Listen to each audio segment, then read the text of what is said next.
네, 북미 정상회담이 결렬되면서 성과 없이 끝났지만 김정은 북한 국무위원장은 베트남에 더 머물면서 공식 방문 일정 등을 소화할 예정입니다. 네, 지금 이 시각 한지희 기자가 주석궁 앞에 나가 있는데요. 연결해 보도록 하겠습니다.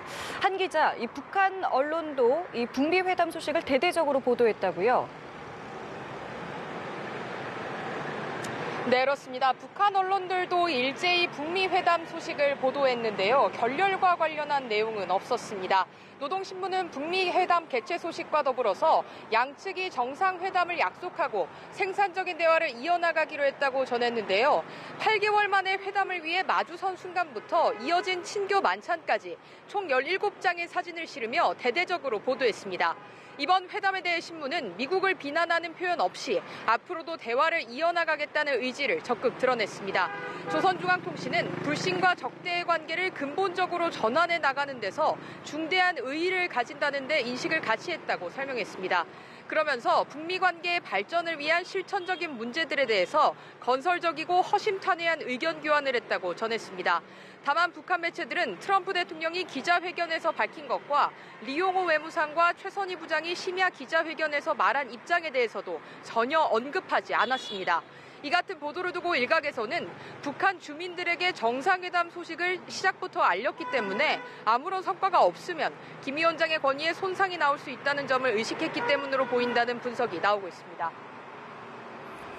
네, 베트남에서 머물고 있는 북한 대표단의 심야 기자회견과는 분위기가 다소 다르다라는 지적도 있던데 어제 심야 기자회견 내용은 어떤 것인지 좀 짚어보겠습니다. 어떻습니까? 네, 그렇습니다. 북한은 오늘 새벽 0시, 그러니까 우리 시간으로는 새벽 2시쯤에 기자들 40여 명을 불려놓고 이 빈손 회담 성과에 대한 것을 말을 했는데요. 이 자리에서 리용호 외무상은 우선 북한이 제재의 전면 해제를 요구했다는 미국 측 주장을 반박했습니다.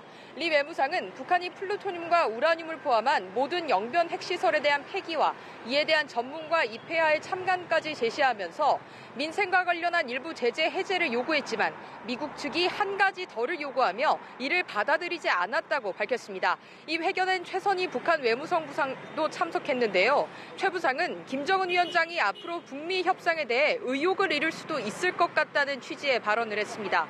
특히 최 부상은 북한의 영변 핵폐기 제안을 설명하면서 미국이 이번에 받아들이지 않은 것은 천재일호의 기회를 놓친 것이나 같다고 주장하기도 했습니다.